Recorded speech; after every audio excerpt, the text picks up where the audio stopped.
Hey, I'm Caleb, part of the Narrate team. This week in a series called Stuff, Adam talks about the tricky subject of money. So this morning we're going to continue in this stuff conversation, and this morning we're going to get real specific and talk about money, which I know is what you dream about happening, is waking up one morning and going to church and the preacher, which isn't the way I like to think of myself, just like I don't like to think of you as a parishioner. But anyway, that you would show up here and we'd talk about money. So listen, I get, like, especially for those of you that maybe you've not been to church in a very long time, and the last time they talked about money and it's been a long time because of that, or those of you that, you feel like we have an agenda. Let me just kind of say this to hopefully let some air out of the tension a little bit. Is this morning, I really don't want anything from you. And I mean that as sincerely as I could say that. Our preference would be to do 3 songs and do an offering after the message. This morning we're not doing that just because we don't want our motives to be misunderstood there. As a church, we have a habit of kind of talking every couple months about the state of budget and giving, and we're not going to do that in this series just because we don't want to be misunderstood there. And so, like this morning, there's no catch, there's no aha, there's no sales pitch. We're not going to talk about a capital campaign when I'm done here. There's no budget shortfall where we're going to kind of pull on your heartstrings and get you to respond to that. Like, I mean as sincerely as I could say, like, I don't want anything from you this morning, but there's something that I very much do want for you.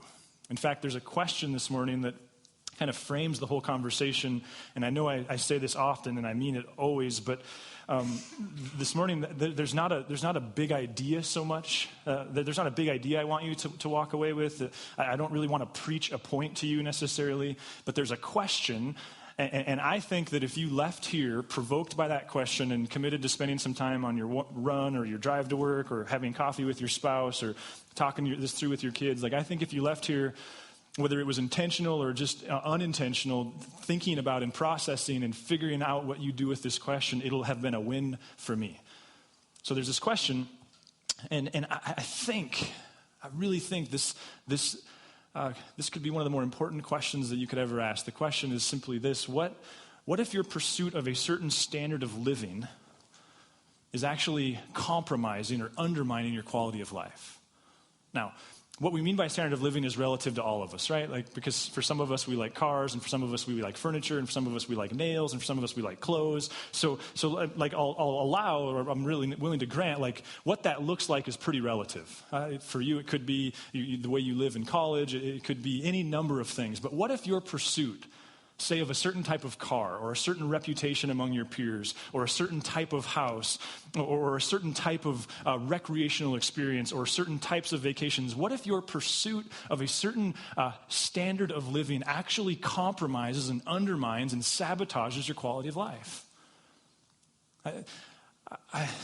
It's hard to say this without sounding shaming, and it's not what I mean, but I can't tell you how often I sit across from couples who very sincerely want to work on their marriage, who are working on their marriage, who are going to counseling and reading books and coming to church and having conversations. I'm not a counselor. I'm terrible at it. Most people fire me after the first meeting, so I'm not saying that. But I can't tell you how often what happens to me is I'm listening to this couple talk, and I'm thinking to myself, oh, man, like, if you just downsized your house, if you just didn't insist upon spending that much money, if somehow you could just shrink your standard of living, suddenly the fact that he won't throw his socks in the hamper would just be less of an issue.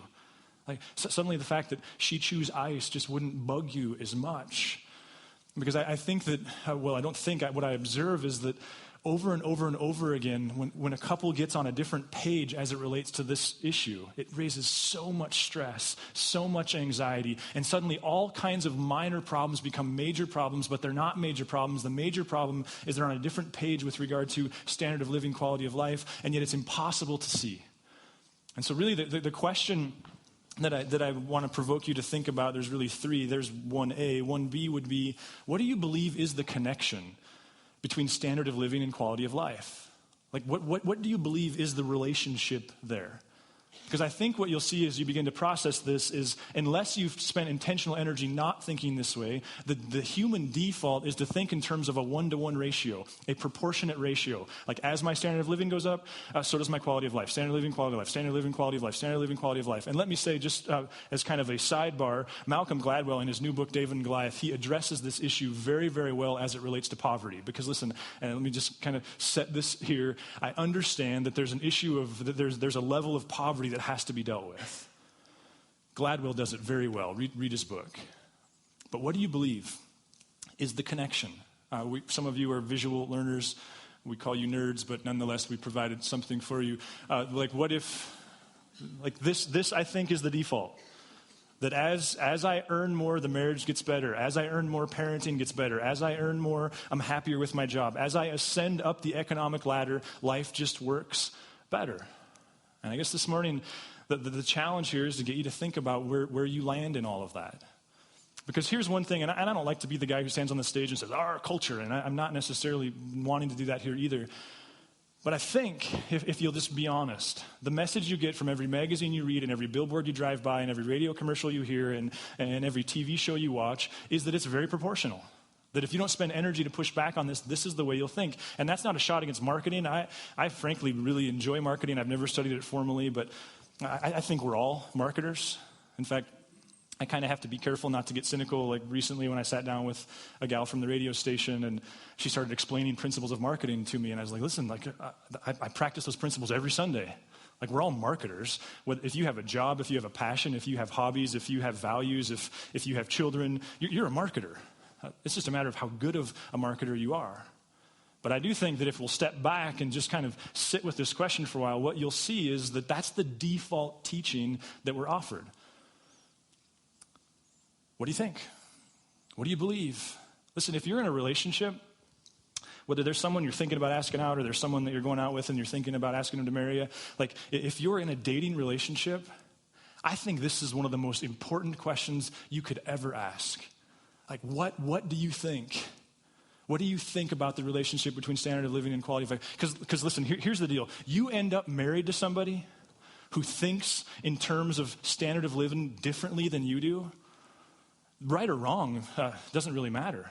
You marry somebody who really needs a $400,000 house and you feel like you need a $150,000 house. Even if we don't spiritualize or moralize that conversation, what we all know is two people in that situation, man, the socks are going to become a big issue.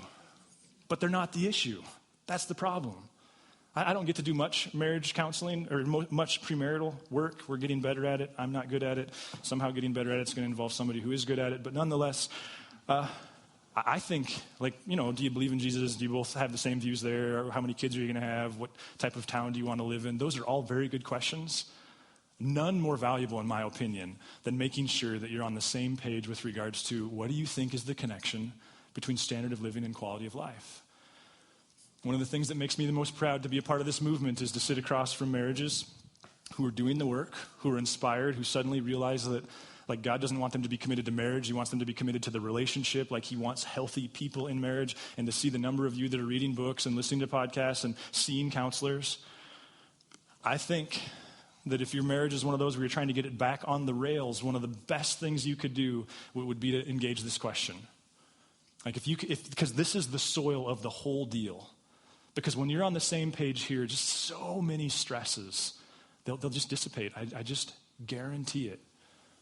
I was thinking this week, somewhat indictingly, that someone actually asked me over lunch about, how it is I go about teaching my kids about Jesus, and I kind of confessed I'm not very good at it. Bridget's a lot better at it than I am, the kids pastor, and I know that's not supposed to be the design of things, but I'm just not very good at it. And what occurred to me this week is I think I probably spend more time working my kids over with regard to how they think about money than I do Jesus, which is somewhat gross, but it's the most honest thing I could say. And that's because what I understand is one of the, if not the leading cause of 20-something suicide or 20-somethings who realize suddenly they have tens of thousands of dollars worth of college debt, or suddenly they realize that at 18 years old, they took the first MasterCard application and they put $6,000 on it. And when they get their first job, they come to the realization of how deep it is. Did you know it's one of the leading, some years, the leading cause of 20-something suicide?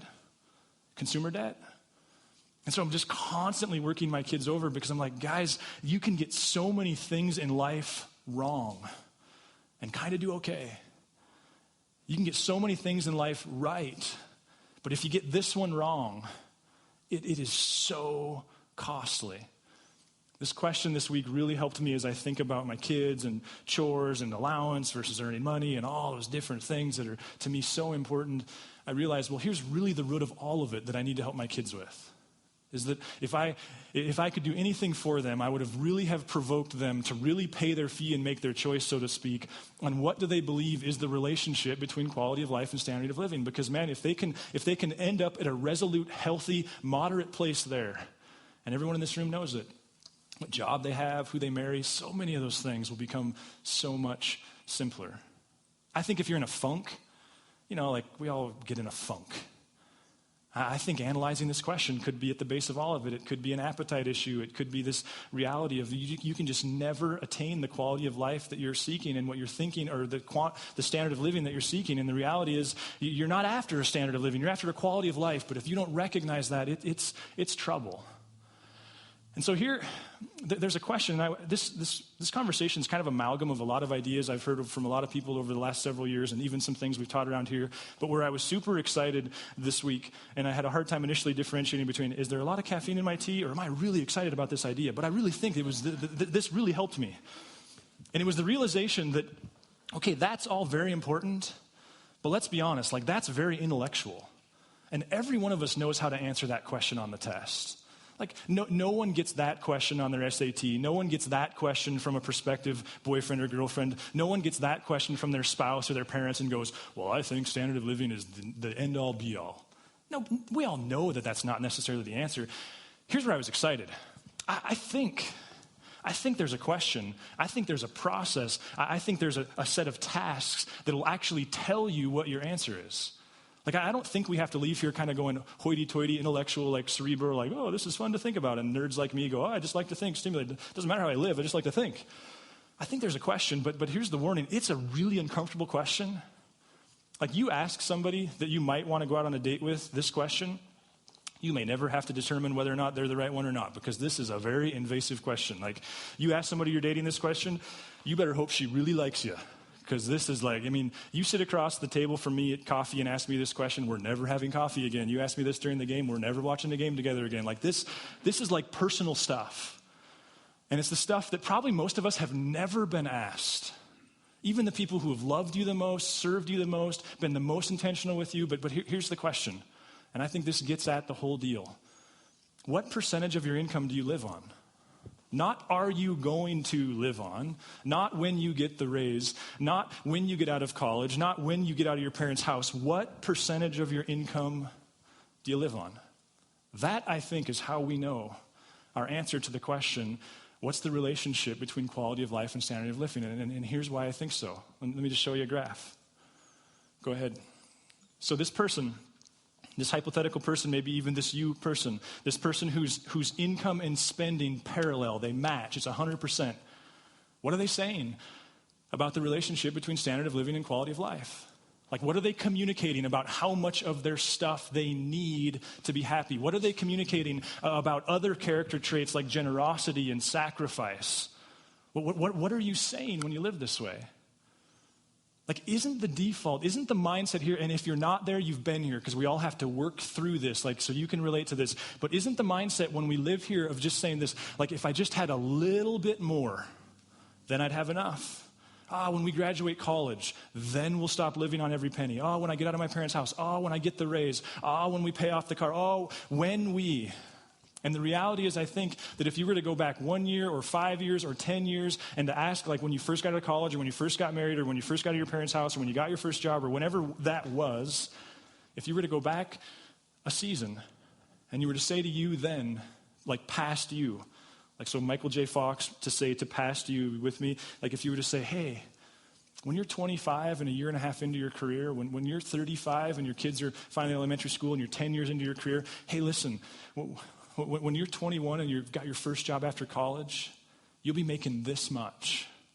And if you were to go back to past you and say that, past you, don't you think you would say oh, geez, $5,000 more a year than I make now? $10,000, $50,000, $100,000 more a year than I make now?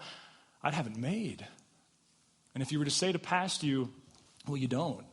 In fact, you feel as much financial pressure 10 years later as you do today as this college student who's eating rice and beans. Past you would say to Michael J. Fox, there's something wrong. And what every person in this room, especially people who are among those top income earners, those of you who make $75,000, $100,000, beyond $100,000 a year, what every one of you will say, if you were to ask them, what every one of them would say is the more money you make, if you spend it all, the more pressure you feel. Because as Andy Stanley articulates very, very well, if you make $30,000 a year and spend it all, that's a little stressful.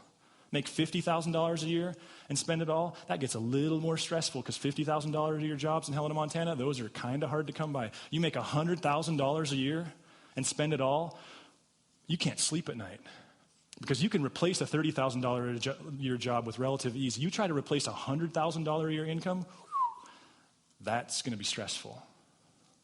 See, you know what the answer to the question, how much do you need to feel content really is? It's more. The answer is always more.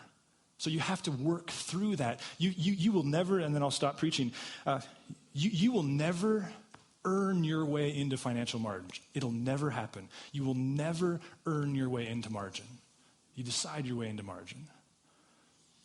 What is a person who lives this way saying?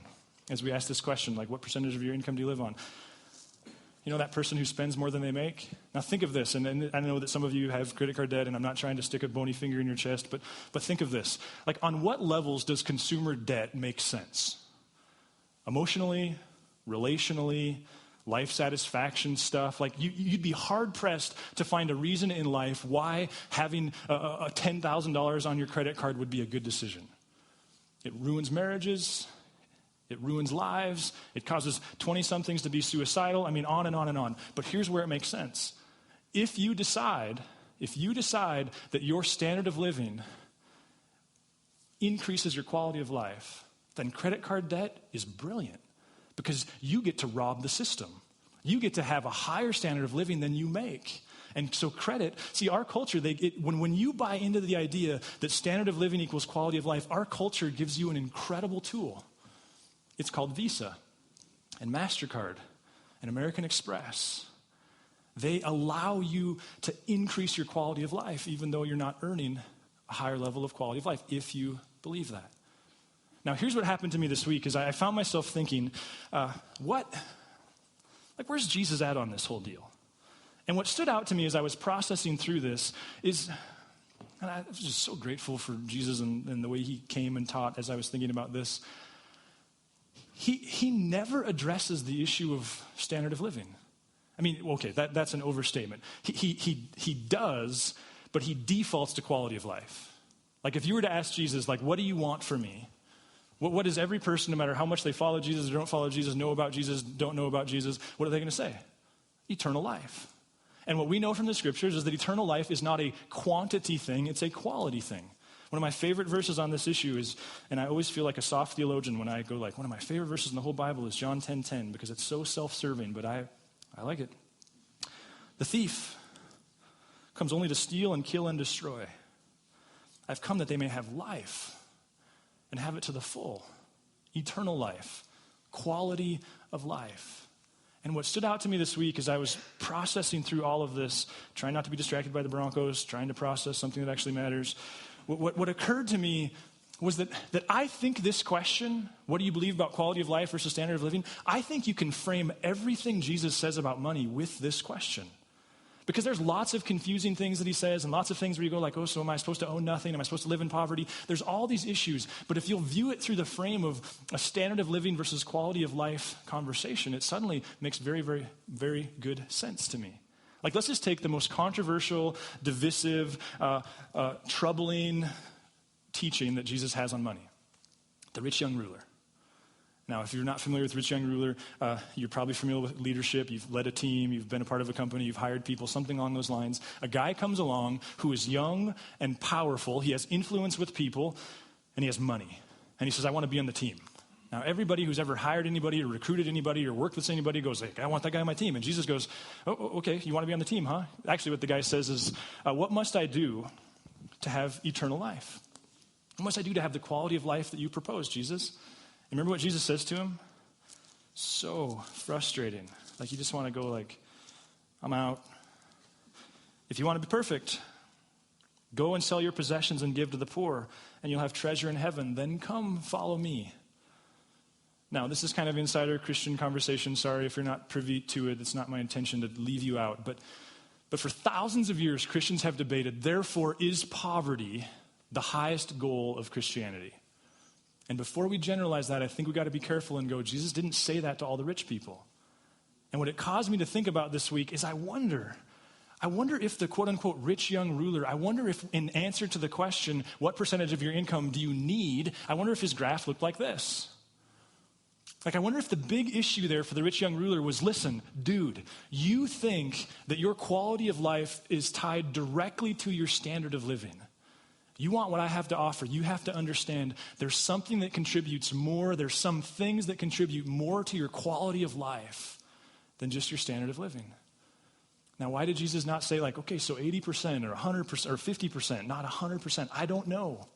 But we have to be careful because we do know that to other wealthy people, other affluent people, other people who had extra, he said other things. One of them is Zacchaeus. Remember Zacchaeus, the wee little man? The wee little man was he who climbed up in the sycamore tree? Remember that guy?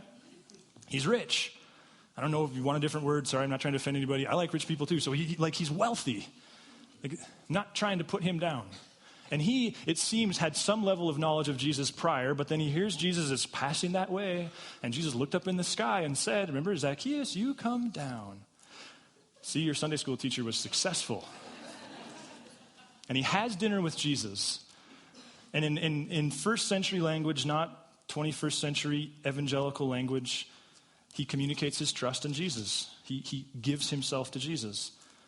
And listen to what he says. But Zacchaeus stood up and said to the Lord, look, Lord, here and now I give half of my possessions to the poor, and if I have cheated anybody out of anything, I'll pay them back 4 times the amount. And Jesus said, no, I want all of it. No. He said, today salvation has come to this house because this man too is a son of Abraham. For the Son of Man came to seek and to save the lost. Now, maybe I'm practicing a bad version of interpretation. You can decide that. But I wonder if Zacchaeus' graph looked something like this. And sure, this wasn't Visa, this wasn't MasterCard, this wasn't American Express, this wasn't student loans, this wasn't any of those things, it wasn't GMAC, it wasn't any of those things. It was thievery. Like, he was an immoral business leader. And if you were to ask Zacchaeus, so what's the connection between this and that? How much do you need? Zacchaeus, it seems, would have said, more. Like, I need more. And that part of his response to Jesus involved his coming to the realization, listen, there's something more valuable that contributes more to my quality of life than just my standard of living. And the reason why I become more and more confident with that, like we can frame everything Jesus says by his desire to get us to think directly about this quality of life, standard of living, and the value of the gap, the margin, the breathing room, as some call it, is because the things he doesn't say to other wealthy people in the Bible. Like, Jesus he came out of a tomb alive, like it's kind of a big deal. We'll celebrate that on Easter, like Jesus was raised from the dead. Speaking of Easter, we're also going to have a goat on stage. Should be a blast. Anyway, did you know that he exited a tomb that was given to him by a wealthy person? A wealthy person he had numerous interactions with, a wealthy person, and to give somebody a tomb, like an unused, freshly hewn tomb. I mean, when I bought mine, it was expensive. Like, you're talking the equivalent of giving somebody a $500,000 house, giving them a Mercedes. Like, this was a huge gift. Jesus didn't say to Nicodemus, like, get rid of your stuff. In fact, he didn't say anything. In fact, the other one that stands out to me is, did you know, listen, if you have any issues with Jesus and his view of women or any suspicions, Luke 8 to me, I mean, it just says everything we need to know about Jesus' progressive view of women. Listen to this. After this, Jesus traveled about from one town and village to another, proclaiming the good news of the kingdom of God. The 12 were with him, and also some women who had been cured of evil spirits and diseases. Listen, like 100 years ago in the United States, you wouldn't have mentioned women who were in your parade. Jesus did. That's my point. He also had some women who had been cured of evil spirits and diseases, Mary, from whom 7 demons had come out, Johanna, the wife of Chuza, the manager of Herod's household, Susanna, and many others. Jesus had no issue with people knowing that women were a part of his deal. These women were helping to support them out of their own means. Not only did he not take issue with women being followers of his and part of his leadership, he swallowed his pride enough to say, listen, it was a bunch of women who made the ministry that he did possible. So yeah, we talk about like the Son of Man has no place to lay his head, but the reason the Son of Man could live without a place to lay his head was not only because he waited on God to provide, but because he had a bunch of rich women bankrolling the movement. Kind of cool, I think. Sign me up. And he didn't say to those women like, hey, you can't have money.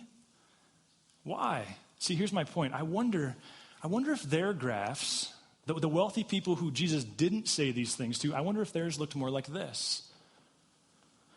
I wonder if the reason they could give away a tomb and the reason they could bankroll a movement was because they understood that there are some things that contribute to your quality of life far more than your standard of living.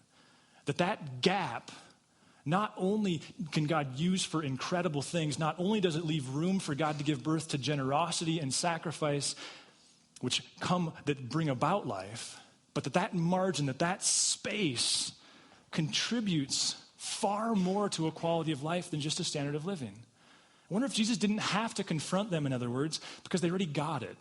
And the fact that they were willing to give away a tomb and bankroll a movement says that they already understood they didn't need it all to be happy. Like, think about this. Think about what happens in that space. That space between what you make and what you spend. What happens there? You just breathe a little easier, don't you? Your heart rate goes down. You sleep better. The dentist likes it because you don't grind your teeth at night. Advil doesn't like it because you take more of that or less of that. You get along better, don't you? Suddenly the socks on the floor, they're just less of an issue. Suddenly you have the resource to pursue a dream. Suddenly when your wife calls and says, hey, the wash machine's broke, it's just not that big a deal. Because you go, man, Lord, I don't know why you want me to spend my money on Maytag, but whatever. I've got the money. Like, in that space, things happen. Things that don't necessarily tie into standard of living. In fact, they sacrifice standard of living. But suddenly, like, the things you do own, you enjoy them more. Suddenly, the experiences and the vacations you do go on, you just feel less guilty. Suddenly, when you have the fender bender, you just go, okay, whatever. God's car, God's money. It wasn't my preference to spend it on money or on a car, but there you go. Like, suddenly, like, just the overall level of stress just drops, doesn't it? See, here's where I take issue, and this maybe, I don't know if this is political or not, I'm politically stupid, but here's where I take notion with an idea that spiritualizes level of income. You know, Dave Ramsey says somewhat sarcastically, like, when we start defining the spiritual level of car, which, by the way, I think he says they've done a lot of research and they've determined that the spiritual level of car is a 1991 Corolla. But to me, here's the danger of that conversation. The danger is that what we communicate to a certain income level, and it's relative. Now, again, I understand abject poverty is something we need to deal with, but it's all relative to your own perspective. But what we communicate to a certain level, I don't know, 20,000, 30,000, 40,000, 50,000, and we just kind of go by the culture, whatever. But what we communicate to a certain class of people is that they need everything they have in order to be happy. That's dangerous. What's more dangerous, from my opinion, is what we don't communicate to them is that central to what contributes to your quality of life is putting other people before yourself. Central to what contributes to your quality of life is being a part of God's kingdom movement financially and getting the satisfaction that comes with going, hey, we rented the ski hill on Thursday night. I had something to do with that. See, if we're not careful, we tell poor people, quote unquote, you need everything. It's those rich people who don't need everything. And what do we do? What do we do with the person who makes $100 million a year and lives on 1% of that and drives a Mercedes? See, that gets messy, doesn't it? Like, are you willing to stand across from the person who leverages 99% of what they make for others, for the kingdom, and to say to them, you shouldn't drive a Mercedes? That's some dangerous territory, and it's dangerous to me because we follow a rabbi who says central to eternal life is learning to lay your life down for others. Giving it away. Central to eternal life is learning the value of the space between what you make and what you spend. That breathing room contributes mightily to a quality of life. So I'm done preaching, even though I don't like to call myself that. And I have a complex. But here's my challenge. What percentage of your income do you live on? And before you dig deeper in the psychoanalytics of your marriage and the dynamics of her and the dynamics of him, and before you figure out how to make sure that your kid's happy, and before you figure out whether or not she's the one or he's the one, will you just simplify the conversation and talk about what's the relationship? And what percentage do I live on? What percentage do you live on? What percentage is healthy to live on? See, here's my challenge to you, is to decide some things. To decide to get out of debt. To decide to take whatever steps, no matter how invasive, no matter how radical, and serve your spouse, serve your kids by just getting out of consumer debt. And you know something? It'll never happen. You'll have to decide to do it. The other thing is to choose to live on less than you make. And if you've never done this, I don't know, go to 98%. Like say that the first 1% you're going to give and the next 1% you're going to save, and you're going, oh, this is convenient. I don't want anything from you. Like give it somewhere else. Write the check anonymously and just drop it in the mailbox, and some preacher somewhere will go like, God gave me a miracle. So just do that if you want. Like just give it somewhere else. Like don't give it here if you question my motives. That's not the point. Just choose. And you're in college and you're going, Adam, I make $1 or $101 every 2 weeks. Listen, if you choose to wait, the choosing only gets harder. I think you choose whether you're talking about a $10 bill for your birthday or a bonus check, whatever it is, you just choose to live on 98%. Now, some of you can do better than that. Give and save first.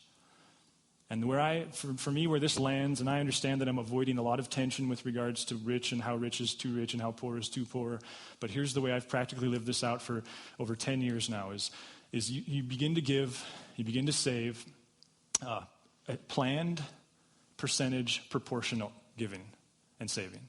Planned means it's not an extra thing. It's a disciplined thing. It's a decision thing. It means that whether it's a $100 bill for your birthday or a paycheck, the first 1% or the first 10% or whatever you're going to do there, wherever you're going to start. And here's the thing. You start at 2%, you won't be there by 2015 because you'll experience so much life that you'll just try to figure out how to crank it up. So just pick a percentage. So that's the plan. The percentage thing is just that. And one of the tricks that we have to work on, and Jesus addresses this in several different ways, is God's not impressed by your amounts. It's why he says of the widow and the mite, hey, listen, good job. You gave almost nothing. That's why when your kids bring their little jar to church with them and they got a $10 bill for their birthday party and they put $1 in the kids' offering, I think Jesus celebrates that every bit as much, if not more than much of our giving, because it's not about amounts, it's about percentages.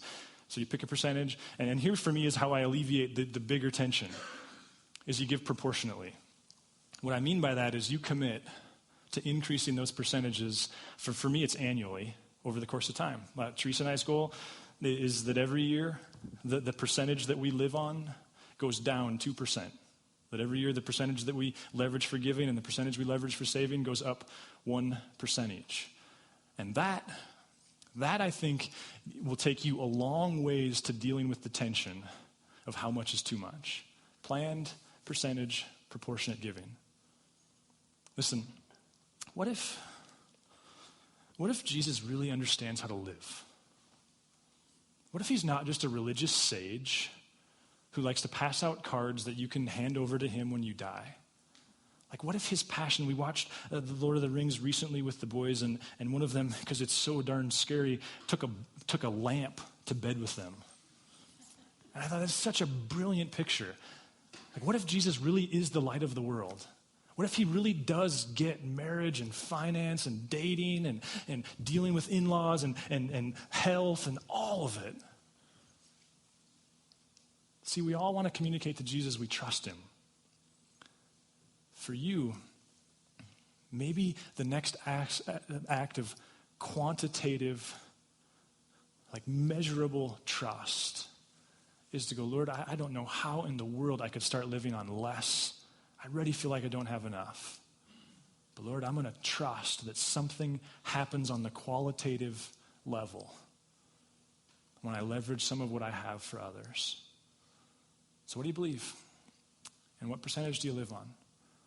And if you're someone here and Jesus is a new idea to you, I say this almost every week, but my hope is that not only would you discover a Savior, someone who will rescue you from your sin, but that you'll discover a Lord, someone who wants to lead you through life and life abundantly. And to communicate that to him is to communicate to him, God, thanks for the cross, and here's my life. If you would like to engage further with Narrate Church, you can find contact information online, www.narratechurch.org. We would love to hear from you.